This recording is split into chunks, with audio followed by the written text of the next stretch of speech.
Centuries ago, 4 prison ships from Earth veered off course and journeyed deep into the remote Caprulu sector. There they crash-landed on the planets of Tarsonis, Moria, and Umoja. Cut off from Earth, the survivors established colonies throughout the sector.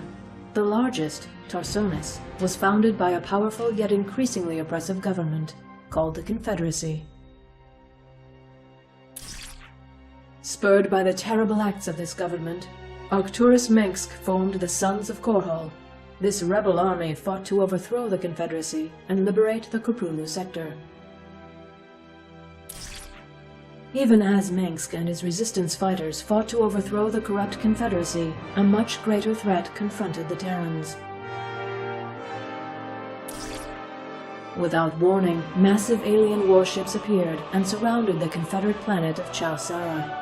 Calling themselves Protoss, the aliens incinerated the planet's surface and then mysteriously withdrew. The planet had been infested by another type of alien, the Zerg. These monstrous creatures threatened to overwhelm Terran space, and the Protoss sought to eradicate them before they spread.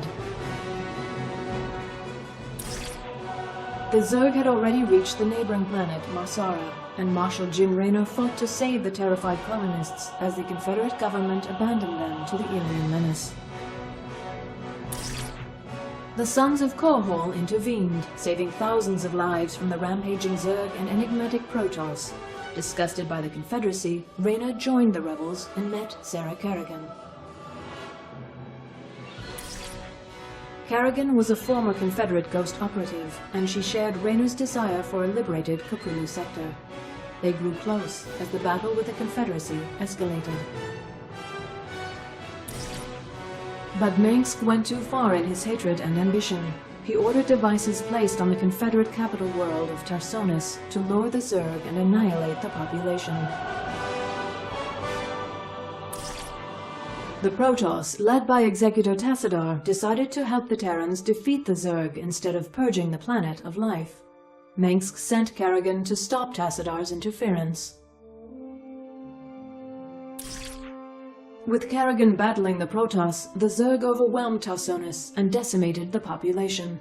Having achieved his goals, Mengsk left the planet and abandoned Kerrigan to the aliens. Sickened by Mengsk's treachery, Raynor quit the Sons of Korhal. He raced to the planet's surface to save Kerrigan, but was too late. No trace of her remained. Having destroyed the Confederacy, Mengsk crowned himself Emperor of the newly formed Terran Dominion, a government that would prove to be just as corrupt as its predecessor. Raynor mourned the loss of Kerrigan and vowed revenge. Unbeknownst to him, however, the Zerg hadn't killed Kerrigan. Instead, they took her to the volcanic planet of Char.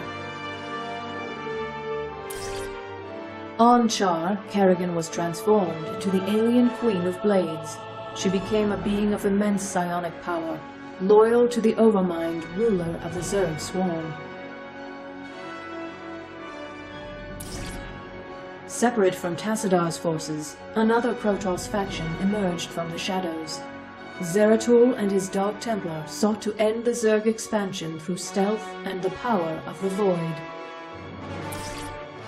The two Protoss forces joined together against the Swarm, but the Overmind was able to discover their secret homeworld of Ire.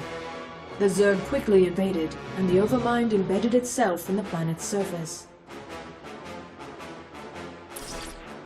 Zeratul taught Tassadar how to combine his powers with those of the Void.